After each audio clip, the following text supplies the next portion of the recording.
Hello friends, today we are going to discuss the chapter 16. As you know that I have started making videos for class plus 1 biology, in which I am discussing about the NCERT textbook material, so that the students must know about the NCERT features कि कहाँ से हमारा chapter start हो रहा है and at the end of the day वो कहाँ ख़त्म हो रहा है, because NCERT is basic and you must know the basic terminologies.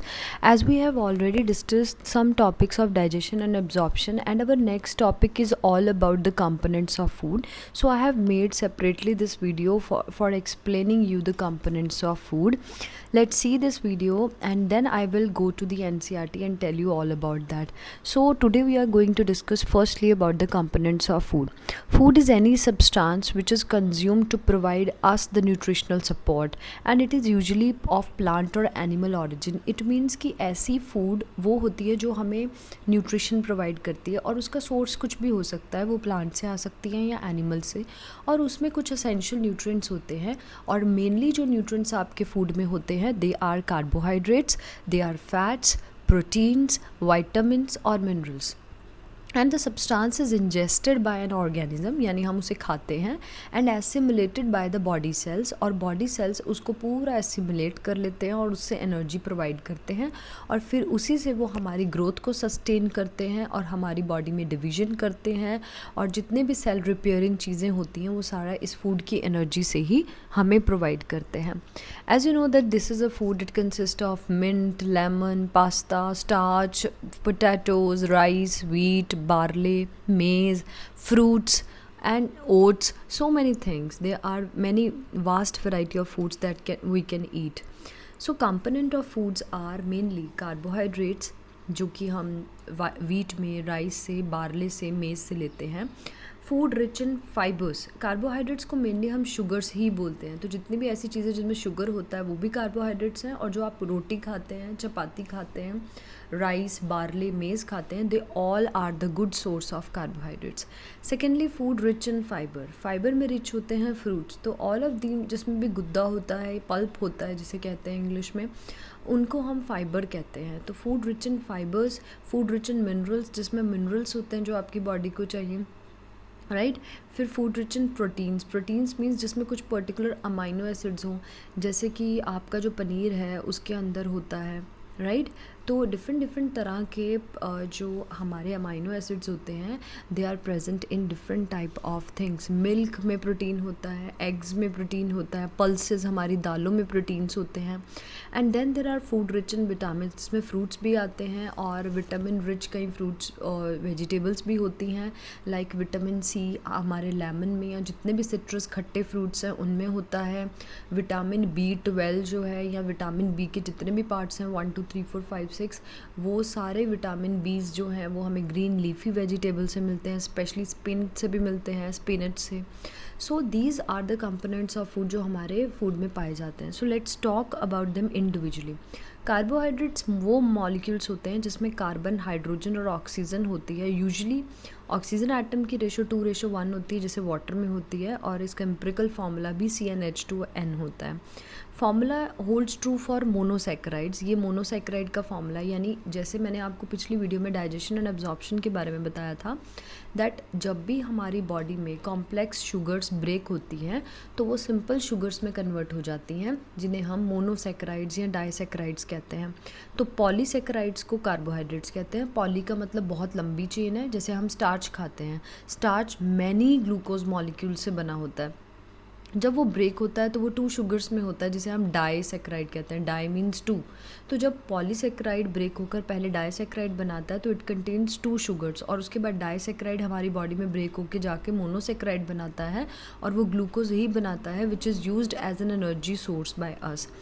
Then some exceptions are also, for example deoxyribose, a sugar component of DNA जिसका empirical formula C5H10O4 होता है. Carbohydrates are technically hydrates of carbon. Structurally it is more accurate to view them as aldose and ketose. It means there are certain sugars which are aldoses and ketoses. Then there are carbohydrates, so these are the sources of carbohydrates. यहाँ पर आपके पास bananas हैं, pasta है, कुछ एक pulses में भी होता है, राइस है, ब्रेड है, चना है, they all are the good source of carbohydrates. Moreover, food rich in fibers are dietary fiber or roughage. It is a portion of plant derived food. All the foods which are plant derived या plant से हम लेते हैं that cannot be completely broken down by digestive enzymes, ये वो होते हैं जिन्हें हमारे digestive enzymes properly break नहीं कर पाते. And they have two components, जिसमें एक soluble fiber होती है जो पानी में dissolve हो जाती है और हमारे colon region यानी कि हमारे large intestine में जाकर ferment हो जाती है gases की form में और physiologically active byproducts बनाती है, जैसे short chain fatty acids produce होते हैं, gut bacteria produce करता है. It is viscous, may be called as prebiotic fiber and delays gastric emptying, which in humans can result into extended feeling of fullness. Actually होता यही है कि हमारा जो गट का बैक्टीरिया है, जितने भी फैटी एसिड्स होते हैं शॉर्ट चेन, उससे उसको विस्कस बना देता है और वो जाकर गैस्ट्रिक एम्पटी प्रीबायोटिक फाइबर की फॉर्म में स्टोर हो जाती है, जिससे हमें फुलनेस की फीलिंग आती है. देन सेकेंडली जो फाइबर के अंदर कंटेंट होता है that is insoluble fibre. Insoluble fibre जो है does not dissolve in water, it is inert to the digestive enzymes in the upper gastrointestinal tract, यानी हमारे स्टमक और इंटेस्टाइन के बीच वाले ट्रैक में ही ये जो है वो वाटर के अंदर डिजॉल्व नहीं होता और इनर्ट होता है. इनर्ट मीन्स इनएक्टिव होता है डाइजेस्टिव एंजाइम्स के लिए, एंड इसीलिए ये बल्किंग प्रोवाइड करता है. और कुछ फॉर्म्स ऑफ इनसॉल्युबल फाइबर्स हैं जैसे resistant starch and it can be fermented in the colon. जितने भी बल्किंग फाइबर्स हैं वो वाटर को एब्जॉर्ब करते हैं और एंजाइम्स के बीच में से मूव करते हैं. और easy defecation, it means the process of removal of the waste from the body, उसमें हेल्प करते हैं. इसीलिए those who are having this problems of constipation, it is nearly लोग उन्हें एडवाइज़ करते हैं that they should eat the food which are rich in fibre और roughage. Then the food rich in fiber are avocado and green apple, spinach of course, dry fruits and alsi seeds, broccoli and akhroot. मतलब all these things are very rich in fibers and you must add this to diet in order to be away from the constipation and stomach related situations. Then there are minerals. Minerals is a chemical element जो कि essential requirement है organisms की ताकि वो सारे functions को perform कर सके. 4 major structural elements human body में by weight हैं हमारा oxygen, hydrogen, carbon and nitrogen, and they are not included in list of major nutrient minerals. Nitrogen जो है वो मिनरल है प्लांट्स के लिए और ये फर्टिलाइजर्स में होता है. लेकिन जो ये 4 एलिमेंट्स हैं ये हमारी बॉडी का 96% ऑफ वेट बनाते हैं और इसमें जो मेजर होते हैं उन्हें हम मैक्रो मिनरल्स कहते हैं और जो कम होते हैं ट्रेस एलिमेंट्स में होते हैं उनको हम माइनर minerals कहते हैं. So these are the minerals. Again there is avocado, spinach, some pulses and tomatoes. So these fruits are also included in minerals because most of the minerals we get from the fruits. Then there are proteins. Proteins are actually biomolecules and large biomolecules, which means they are having a large molecular weight, about 1000 daltons, and they consist of one or more long chain of amino acids. As I have already told you in the previous video, जब मैंने आपको हर एक का monomer बताया था, in that video I have already told you and I put that video in the description box in order कि आप उसे learn करके ही इस video पर आएँ. So प्रोटीन्स जो है they performs a vast area of functions within organisms, like वो मेटाबॉलिक रिएक्शंस को करवाते हैं, कैटलाइज करते हैं, क्योंकि जितने भी प्रोटीन्स हैं वो हमारी बॉडी में एंजाइम्स का काम करते हैं और एंजाइम्स कैटलिस्ट का काम करते हैं. इट मीन्स हमारी बॉडी में जो मेटाबॉलिक रिएक्शंस हो रहे हैं उनको पेस अप करते हैं. Moreover, they also helps in DNA replication. There are so many proteins which help in the replication of DNA and that paces the process of reproduction. Otherwise our DNA won't have split into 2 parts and we have been derived from our parents. Then there is responding to stimulus, providing structure to cells. हमारे cells का जो layer होता है outermost layer which is called as plasma membrane, it is a bilipid layer and of course it is made up of proteins and lipids. So जो proteins हैं ये major part बनाते हैं हमारे सेल वॉल का भी, और molecules को ट्रांसपोर्ट करते हैं वन लोकेशन से another. There are certain carrier proteins जो आप +1 में आगे आने वाले चैप्टर्स में पढ़ेंगे, जिसमें ये ट्रांसपोर्ट का काम करते हैं और कुछ सब्सटेंसेस को to and fro cell wall से लेके जाते हैं. So it is dictated by certain nucleotide sequence of the genes. हमारी जीन्स से ही ये बनते हैं proteins, and it results in protein folding into a specific 3 dimensional structure, और फिर इनका एक 3 dimensional स्ट्रक्चर बन जाता है जो कि आप आगे +2 में पढ़ेंगे. So the sources of proteins you have in your daily diet can be egg, the meat, pulses, all type of pulses, fish of course, which is a very lean fat also, milk and milk preparations. All the milk preparations are protein rich. Then the last but not the least, that is vitamins. Vitamins are very essential for your growth and development, and there are 13 vitamins your body needs. They are vitamin A, which is called as retinol, and it is very good for your eyes. B vitamin, which are thiamine. As I have already told you recently, that vitamin B has vitamin B1, B2, B3, B4, B5, B6 and B12 also. B12 की कमी से, deficiency से आपको pernicious anaemia हो जाता है, और B1 की कमी से बेरी हो जाता है. So in order to avoid these type of diseases we must include vitamin B in our daily diet. Their source can be the natural source, or you can take some multivitamin tablets. Third vitamin is vitamin C, and this vitamin C, due to its deficiency, the person can have scurvy, which is the bleeding of our gums. So in order to prevent us from that, vitamin C, whose name is ascorbic acid, that must be included in diet, and it is present in all the citrus fruit, as I have already told you. Then there is vitamin D. Vitamin D is also called as sunshine vitamin, and this vitamin is very essential for the bones because it makes our bone stronger. So vitamin D is also essential. Then there is vitamin E and vitamin K. These all vitamins are very essential, and I have not discussed vitamin E and K because it is not in your syllabus, it is in +2. So you can usually get all your vitamins in the food you eat, and your body can also make vitamins D and K. People who eat a vegetarian diet may need to take a vitamin B12 supplement also, and each vitamin has special jobs. If you have low levels of vitamins, you may get health problems. For example, अगर आप vitamin C नहीं लेंगे, I have already told you, उससे क्या होगा, आपकी body anemic भी हो जाएगी, and you might have scurvy, which means the bleeding of gums.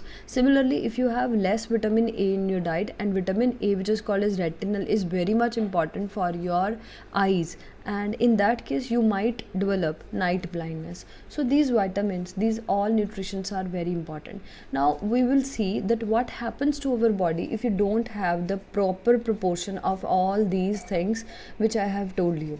So firstly, learn the source of vitamins. These all fruits are the source of vitamins, and if you get no proper ratio of these vitamins, you will be suffering from malnutrition, and it is a condition that results from eating a diet in which nutrients are lacking. So it involves the calories, the protein, carbohydrates, vitamins or minerals. Not enough nutrients is called undernutrition, or undernourishment, while too much is called as overnutrition. It means come nutrition का होना is undernutrition, और ज़्यादा nutrition का होना is overnutrition. So malnutrition में हमें ये 2 categories होती हैं. The first one is undernutrition and the second one is overnutrition. So malnutrition is used to specifically refer to undernutrition, जहाँ पर individual को proper calories, protein and micronutrients नहीं मिलते. So we must avoid all this situation in which our body is not getting all these things, and we must have these in proper ratio. So this was all about कि हमारे food में क्या include होना चाहिए, that must be included in our diet in order to survive better. Now we are going to discuss the topic of NCERT.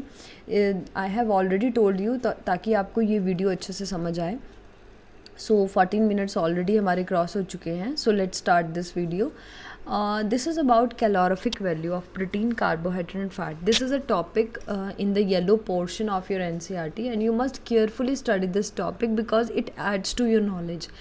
It is a boxed item and not for evaluation. It is written over here. So energy requirement of animals and the energy content of food, जो भी हम खाते हैं, they are expressed in terms of heat energy. Why heat energy?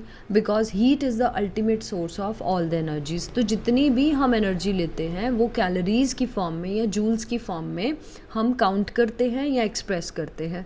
So amount of energy जो हमारे body का temperature या water का टेम्परेचर 1 ग्राम ऑफ वाटर का टेम्परेचर 1 डिग्री सेल्सियस तक इंक्रीज करती है, उसे हम 1 कैलोरी या 1 जाउल्स कहते हैं। Since this value is very small, तो फिजियोलॉजिस्ट ने कॉमनली किलो कैलोरीज को यूज़ किया।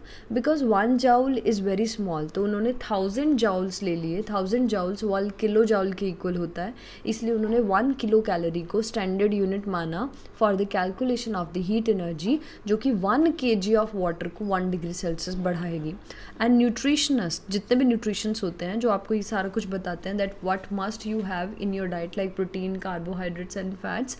So amount of liberated heat जो है, न्यूट्रिशंस जो हैं वो इनको किलो कैलोरीज को एज द कैलोरी और जूल ही कैपिटलाइज करते हैं।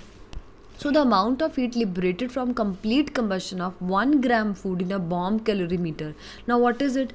It is you will see this in class +1, either in a class +1 if you have good labs in your school, or at the college level. Actually it is nothing but it is a you can say a instrument or a metal chamber जो कि oxygen से fill रहता है और जिसमें heat के liberate होने से आप निकाल सकते हैं कि अमाउंट ऑफ हीट लिबरेट कितना है और एनर्जी की वैल्यू, कैलोरिफिक वैल्यू कितनी है।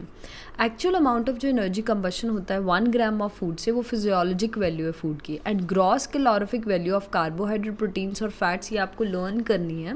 कार्बोहाइड्रेट की ग्रॉस कैलोरिफिक वैल्यू है 4.1 किलो कैलोरीज पर ग्राम, प्रोटीन्स की है 5.65 किलो कैलोरीज पर ग्राम एंड फैट्स की है 9.45 किलो कैलोरीज पर ग्राम, राइट। तो ये आपको याद करना है।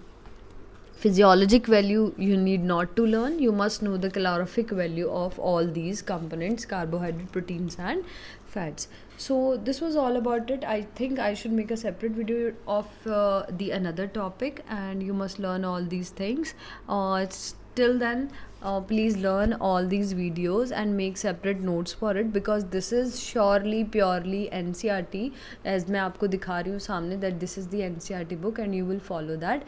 NCERT से proper guidelines आई हैं that teacher should teach their children about the NCERT first and then move on to the next one. There are certain teachers जो टॉपिक पढ़ा रहे हैं इन ऑर्डर टू कि बच्चों के वो वही टॉपिक्स एग्ज़ाम में डाल देंगे और वो आ जाएंगे, बट आई थिंक कि it's time to do well. आप घर में रहकर सारा कुछ पढ़ सकते हैं। You should know each and everything by learning and studying each chapter carefully. So you should do it effectively rather than wasting your time and thinking over the future terms कि what is going to happen next and what is going to happen after the lockdown. So you must learn all and you must go through all these topics, right, in a sequence manner, जैसा कि आपके schools में चल रहा है। And I also updating these videos ताकि आप इनकी हेल्प ले सकें। Thank you and please do comment in my comment box and you can also share any problem if you have regarding this video. Please subscribe to my channel if you are a new viewer so that you get the latest updates of my channel. Thank you.